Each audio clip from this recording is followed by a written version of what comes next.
సహాయ సహకారాలు అందించిన దాతలందరికీ కూడా పేరు పేరున ధన్యవాదాలు.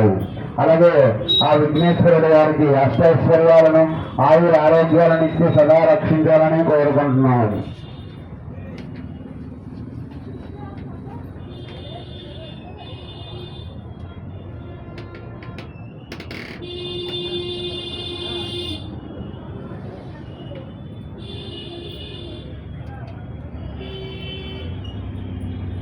అలాగే స్వామివారికి వరసిద్ధి వినాయక నవరాత్రుల సందర్భంగా ఉదయం 8 గంటలకి సాయంత్రం 5 గంటల నుంచి గోత్ర నామాలతో అష్టోత్తర నామాలతో స్వామివారికి పూజా కార్యక్రమం నిర్వహించబడుతున్నది.